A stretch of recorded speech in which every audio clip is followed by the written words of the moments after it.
சிறைச்சாலையில் எஸ்பிக்கு தன் கழுத்தை யாரோ நெரிப்பதைப் போன்ற பிரமை ஏற்பட்டது. அவரது கண் முன்பாக அந்த கடுங்காவல் குற்றவாளிகள் அனைவரும் செயலிழந்து கிடந்தார்கள். பரத்தை கொல்வதற்காக சிறைச்சாலையின் அனைத்து விதிகளையும் மீறியிருந்தார் அவர். திட்டமிட்டபடி பரத்தை கொன்றுவிட்டு அதிகாலையில் அனைவரும் தனித்தனி செல்லுக்குள் சென்றுவிட வேண்டும். ஆனால் இப்போது இவர்கள் அனைவரையும் ஹாஸ்பிட்டலிற்கு கொண்டு சென்றால்தான் அதில் ஒரு சிலராவது சில மாதங்களில் எழுந்து நடமாட முடியும். ஆனால் பரத்தை என்ன செய்வது? இந்த நிலையில் அவனை காலை வரை உயிருடன் விடுவது அனைவருக்கும் ஆபத்து என்பதால் அவர் தன் கை துப்பாக்கியை வெளியில் எடுத்தார். மெதுவாக துப்பாக்கியை தூக்கி பரத்தை குறிவைத்தார். பரத் அவரை பார்த்து முறைத்து கொண்டே நின்றான். சட்டென்று யோ என்று ஒரு குரல் வந்தது. குரல் வந்த திசையை திரும்பி பார்த்தார் எஸ்பி. அங்கு கோவை மாநகர போலீஸ் கமிஷனரும் இன்னும் சில உயரதிகாரிகளும் நின்று கொண்டிருந்தார்கள். அவர்கள் அனைவரின் முகத்திலும் அதிர்ச்சியும் கோபமும் சமபங்காக தெரிந்தது. அடுத்த சில நிமிடங்களில் பரத் ஒரு போலீஸ் ஜீப்பில் அமர்ந்திருந்தான். அந்த ஜீப் சுந்தரம் ஹாஸ்பிட்டலை நோக்கி சென்று கொண்டிருந்தது. அங்கே சிறைச்சாலையில் என்னையா பண்ணி வச்சிருக்க என்றார் கமிஷனர் கோபமாக. எஸ்பியோ ஒன்றும் பேசாமல் சிலை மாதிரி நின்றார். கமிஷனர் மேலும் தொடர்ந்தார். இப்போ காதும் வச்ச மாதிரி இவனுங்க எல்லாருக்கும் ட்ரீட்மெண்ட் பண்ணணும். இதில் சில பேர் இன்னும் 1 மாசத்துல ரிலீஸ் ஆக போறவனுங்க என்றார். பிரஜாபதியை எங்கேயாவது ஓடி ஒளிஞ்சிக்க சொல்லு. இந்த டாக்டர் லேசுப்பட்டவன் இல்லை போல. தேசிய பாதுகாப்பு ஆலோசகரும் இந்திய வெளியுறவுத்துறை அமைச்சரும் அர்த்த ராத்திரியில் நம்ம முதலமைச்சருக்கு ஃபோன் பண்ணி இருக்காங்க. எஸ்பியின் உடல் நடுங்கத் தொடங்கியது. ஐயா, நான் வேணா மெடிக்கல் லீவில் போயிடட்டுமா என்றவரை பார்த்து, அதுக்கு அவசியமே இல்லை. உன்னையும் என்னையும் நாளைக்கு காலையில் டெல்லிக்கு வர சொல்லியிருக்காங்க. இனி திரும்ப எப்போ இந்த யூனிஃபார்மை மாட்டுவோமோ தெரியாது என்றார் கமிஷனர். ஜீப்பிலிருந்து இறங்கி நேராக ஹாஸ்பிட்டலிற்குள் சென்றான் பரத். அங்கு வாசலிலேயே முத்தண்ணன் நின்று கொண்டிருந்தார். தம்பி, ரொம்ப பயந்துட்டனா? உங்களுக்கு ஒன்றும் இல்லை தானே? எனக்கு ஒன்றும் இல்லைண்ணே. அவங்கெல்லாம் எங்க? ரமாவுக்கு எப்படி இருக்கு? கத்தி கொஞ்சம் சதைக்குள்ள ஆழமாக இறங்குனதால உள்ளுக்குள்ள தோல் எலும்புலையும் செராய்ப்பு இருக்கான். தையல் எல்லாம் போட்டுட்டாங்க. இப்போ தூங்கிக்கிட்டு இருக்காங்க. பரத்தின் கண்கள் கலங்க ஆரம்பித்தன. சரிண்ணே, நீங்கள் ஜாக்கிரதையாக வீட்டுக்கு போங்க, காலையில் பார்க்கலாம் என்றான். சரிங்க தம்பி, அந்த 2வது பில்டிங்கில் இருக்கிற விஐபி வார்டில் தான் இருக்காங்க. அப்பா அம்மா எல்லாரும் இங்கே தான் இருக்காங்க. சரிண்ணே, நான் பார்த்துக்கிறேன் என்றபடி அங்கிருந்து 2வது பில்டிங்கை நோக்கி நடக்கத் தொடங்கினான் பரத். விஐபி வார்டில் ரமாவை அட்மிட் செய்திருந்த அறைக்குள் நுழைந்தான் பரத். அனைத்து நவீன வசதிகளும் அவளை சுற்றி இருந்தன. கண்களில் கண்ணீர் வழிய ரமாவை பார்த்தான். அயர்ந்து உறங்கிக் கொண்டிருந்தாள். ஒரு கலைந்த ஓவியம் போல படுக்கையில் கிடந்தவளின் அருகில் அமர்ந்தான். இப்படி இருக்க வேண்டியவளா நீ? வேணான்னு அடிச்சுக்கிட்டனே, கேட்டியா? இப்படி எல்லாத்தையும் இழந்துக்கிட்டு நிற்கிறியே. ஐயோ ரமா என்று கதறத் தொடங்கினான். அறைக்குள் இருந்த அமைதி கலைந்ததால் உறக்கத்தில் தடுமாறினாள் ரமா. பரத் உடனே தன் 2 கரங்களால் தன்னுடைய வாயை அடைத்து கொண்டு அவனுடைய கதறல் சத்தம் ரமாவை தொந்தரவு செய்யாமல் பார்த்து கொண்டான். ஆனாலும் அவன் உடல் குலுங்கியபடியே இருந்தது. இந்த நிகழ்வுகள் அனைத்தையும் திரையில் பார்த்து கொண்டிருந்தாள் மைத்ரேயி. அவளுக்கு சற்று தள்ளி அரை தூக்கத்தில் அமர்ந்திருந்தார் சுரேஷ். அவருக்கு அருகில் சோபாவில் உறங்கிக் கொண்டிருந்தார் மோகன். ரமாவை GHலிருந்து அழைத்து வரும் முன்பாகவே அவர்கள் தங்கப்போகும் அறைக்குள் அனைத்து முக்கிய சாதனங்களையும் செட் செய்து விட்டார்கள். மைத்ரேயி தீவிரமாக யோசித்துக் கொண்டிருந்தாள். இவன் எதற்கு ரமாவிடம் இப்படி கதறுகிறான்? அவள் சார்பாக எந்த ஆன்மாவும் இதுவரை அந்த அறைக்குள் வரவில்லை. இவனுக்கும் ரமாவுக்கும் அப்படி என்ன சம்பந்தம்?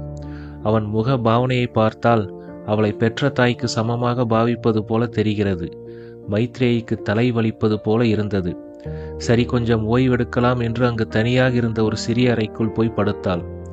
சில நிமிடங்களில் உறங்கிவிட்டாள். பள்ளியிலிருந்து வீட்டிற்கு வந்தவுடன் நேராக சுந்தரத்தின் அறைக்குள் ஓடிச் சென்று அங்கு ஒரு புத்தகத்தை படித்துக் கொண்டிருந்த சுந்தரத்தை கட்டிப்பிடித்து கொண்டாள் மைத்ரேயி. ஏதாவது சாப்பிட்டியாமா? இல்லப்பா. என்ன புக் படிக்கிறீங்க? கர்ம பதிவுகள். ஏதாவது சயின்ஸ் புக்கா? அப்படியும் சொல்லலாம்.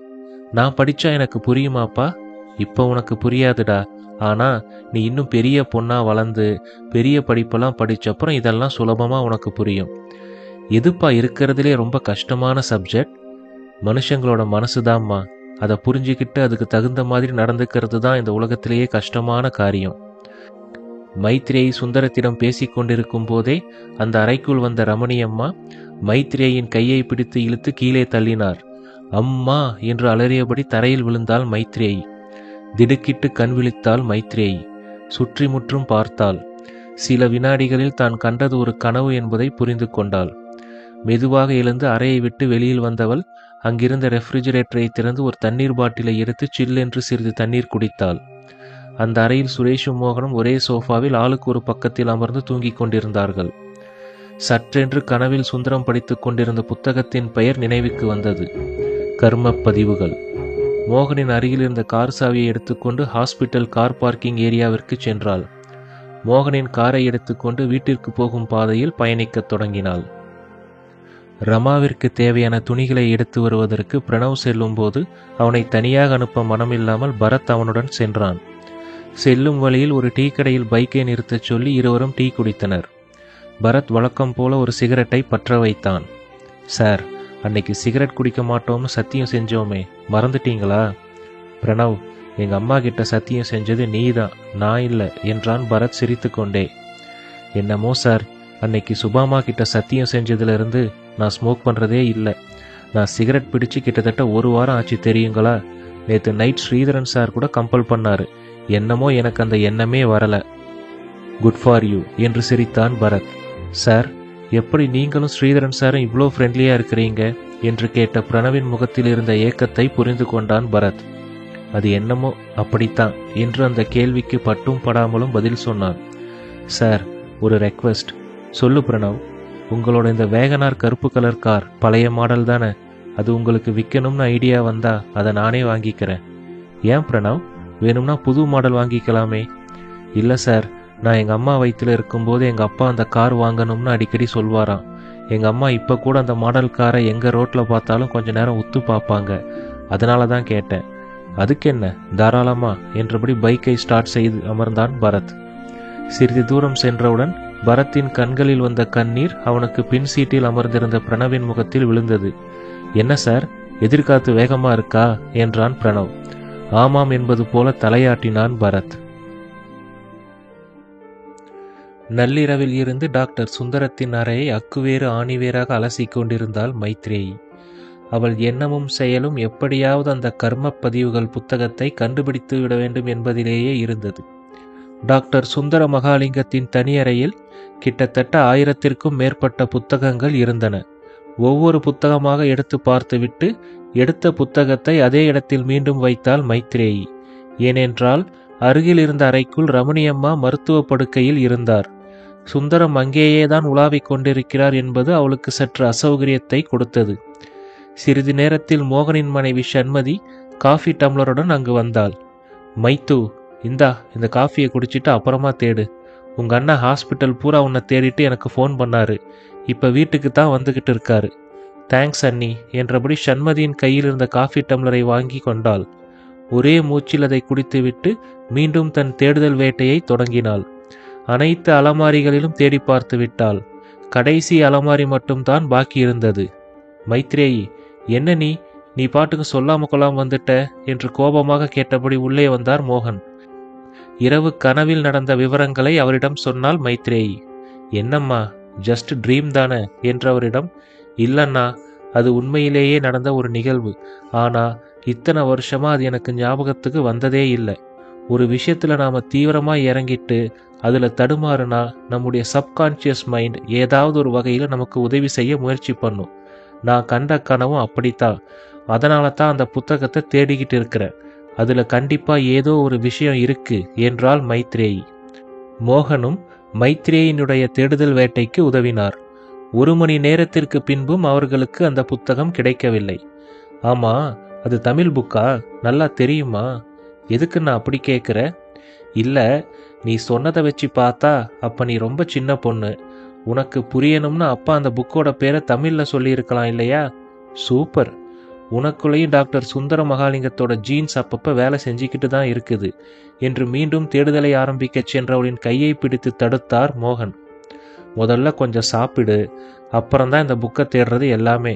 ப்ளீஸ்ண்ணா, புரிஞ்சிக்கோ என்றவளின் கையை பிடித்து சற்று பலவந்தமாகவே இழுத்து கொண்டு சென்றார் மோகன். இவர்கள் இருவரையும் ரமணி அம்மாவின் அருகில் அமர்ந்தபடி பார்த்து கொண்டிருந்தார் சுந்தரம். அவருடைய ஸ்தூல வடிவ முகத்தில் புன்னகை தெரிந்தது. விஐபி வார்டில் ரமாவை அட்மிட் செய்திருந்த அறைக்குள் அமர்ந்திருந்தனர் காயத்ரியும் விஜிதாவும். அவர்கள் இருவரும் ரமாவிடம் பேசிக் கொண்டிருந்தனர். சுபா ஒரு மரியாதை நிமித்தமாக டாக்டர் தயாளனை சந்திக்க சென்றிருந்தாள். ஆன்டி, உங்களுக்கு மதிய சாப்பாடு நானே கொண்டு வந்துடுறேன் என்றாள் விஜிதா. இது விஐபி வார்டு, நேரத்துக்கு ஹாஸ்பிட்டல் நியூட்ரிஷன் அவங்களே சாப்பாடு கொண்டு வந்து தந்துடுவாங்க என்றாள் காயத்ரி நக்கலாக. இவர்கள் இருவரின் சேட்டைகளை பார்த்து ரசித்து கொண்டே படுத்திருந்தாள் ரமா. இன்னும் கொஞ்ச நேரத்துல சுபா ஆன்டி வந்துடுவாங்க என்று விஜிதா சொன்னவுடன் காயத்ரியின் முகம் வாடிவிட்டது. அப்போது அந்த பக்கம் சென்ற ராகவன் இவர்கள் இருவரும் ரமாவுடன் அமர்ந்திருப்பதை பார்த்து விட்டார். இவர்கள் இருவரும் சில நாட்களாகவே மைத்ரேயுடன் சுற்றி கொண்டிருப்பது அவருக்கு சற்று எரிச்சலை தந்தது. அறைக்குள் நுழைந்தவர், இங்க என்ன பண்றீங்க 2 பேரும் என்று காயத்ரியையும் விஜிதாவையும் பார்த்து கேட்டார். ராகவன் விஜிதாவின் சீனியர் என்பதால் அவள் அவரை பார்த்தவுடன் எழுந்து நின்றாள். ஆனால் காயத்ரி அவரை பெரிதாக கண்டு கொள்ளவில்லை. அது அவருக்கு மேலும் எரிச்சலை தந்தது. சாரி டாக்டர், என்ன பார்க்க தான் வந்தாங்க என்றாள் ரமா. ஆமா, நீங்க யாரு? உங்களுக்கு எப்படி இந்த விஐபி ரூம் கிடைச்சது? இது ஹாஸ்பிட்டல், கூத்தடிக்கிற இடம் கிடையாது என்றார். விஜிதா ஒன்றும் பேசாமல் அமைதியாக நின்றாள். ஆனால் காயத்ரியோ, இவங்க டாக்டர் பரத்துக்கு ரொம்ப வேண்டியவங்க, நீங்க இவங்களை கிளம்ப சொன்னீங்கன்னு அவர்கிட்ட சொல்லிடட்டுமா என்றாள் கிண்டலாக. பரத் பெயரை கேட்டவுடன் ராகவனின் முகம் அஷ்ட கோணலாகியது. மறுவார்த்தை பேசாமல் அங்கிருந்து கிளம்பினார். என்னம்மா, நீ பாட்டுக்கு அப்படி சொல்லிட்ட, பரத் வந்தா கோச்சிக்க போறாரு என்று பதறினாள் ரமா. அட நீங்க வேற, பரத் மட்டும் இப்ப இங்க இருந்திருந்தா ராகவன் படிக்கட்டு வழியா போயிருக்க மாட்டாரு, அப்படியே 2வது மாடியிலிருந்து முதல் மாடிக்கு ஜம்ப் பண்ணி இருப்பாரு என்றாள் காயத்ரி. இதை கேட்டு ரமாவும் வாய்விட்டு சிரித்தாள். இதையெல்லாம் பார்த்து கொண்டிருந்த விஜிதாவின் முகம் சுருங்கிவிட்டது. ஐயோ, இந்த சைக்கோ டாக்டர் இப்படி ஸ்கோர் பண்றாளே என்று மனதிற்குள் புலம்பினாள். டாக்டர் சுந்தர மகாலிங்கத்தின் பங்களாவில் மைத்ரேயி டிஃபன் சாப்பிட்டு கொண்டிருந்தாள். அண்ணி, சும்மா சொல்லக்கூடாது, இந்த வெண்பொங்கலும் வெள்ளை பூசணிக்காய் சாம்பாரும் அல்டிமேட், இன்னும் கொஞ்சம் வைங்க என்றாள். நீ தான் வந்ததுலேருந்து ஹாஸ்பிட்டல்லையே இருக்க, ஏதோ முக்கியமான வேலைன்னு உங்க அண்ணனும் என்கிட்ட ஒண்ணுமே சொல்ல மாட்டேங்கிறாரு. சரி, மதியத்துக்கு உனக்கு என்ன வேணும் சொல்லு, இந்த வெண்பொங்கல் மீதி இருந்தா கொஞ்சம் எடுத்து வைங்க, அது போதும் என்று கூறிவிட்டு அவசரமாக கையை கழுவிவிட்டு சுந்தரத்தின் அறையை நோக்கி ஓடினாள். அத்தை, தாத்தா ரூம்ல அப்படி என்ன தேடுறீங்க என்றான் மோகனின் 5வது படிக்கும் மகன் நிரஞ்சன். நிரஞ்சா, அத்தையை டிஸ்டர்ப் பண்ணாத என்ற மோகனை சட்டை செய்யாமல் நிரஞ்சனின் அருகில் வேகமாக போய் அமர்ந்தாள் மைத்ரேயி. ஒண்ணுமில்லடா, தாத்தா ஒரு புக் வச்சிருந்தாரு, அது இப்ப காணோம், எல்லா அலமாரிலையும் தேடினோம், இன்னும் கிடைக்கல. பாட்டி ரூமுக்குள்ள தேடி பார்த்தீங்களா? தாத்தாக்கு பிடிச்ச புக்ஸ்னு சொல்லி பாட்டி கொஞ்சம் புக்ஸ் அங்க வச்சிருந்தாங்க என்ற நிரஞ்சனின் கன்னத்தில் முத்தமிட்டு விட்டு சிறு பிள்ளை போல வேகமாக ரமணியம்மா சுயநினைவோடு இருந்த பொழுது அவர் பயன்படுத்திய அறையை நோக்கி ஓடினாள் மைத்ரேயி. சில நிமிடங்களில் அந்த புத்தகம் அவள் கைக்கு கிடைத்தது. அந்த புத்தகத்தின் பெயர் கர்ம பதிவுகள். அதன் ஆசிரியர் ஆருத்ரா என்றிருந்தது. அதே அறையில் இருந்த ஒரு சேரில் அமர்ந்து கொண்டு ஆர்வத்துடன் அந்த புத்தகத்தை புரட்ட ஆரம்பித்தாள் மைத்ரேயி. டாக்டர் சுந்தரம் எப்பொழுதும் தான் படித்து ரசித்த பகுதிகளை அடிக்கோடிட்டு வைப்பார். மைத்ரேயி அந்த ஹைலைட் செய்த பகுதிகளை தேட ஆரம்பித்தாள். பரத் அன்றைக்கு ஒரு சர்ஜரியை முடித்துவிட்டு நேராக ரமாவை பார்க்க வந்துவிட்டான். ஸ்ரீதரனும் பிரணவும் சிறிது நேரத்தில் வந்துவிட்டார்கள்.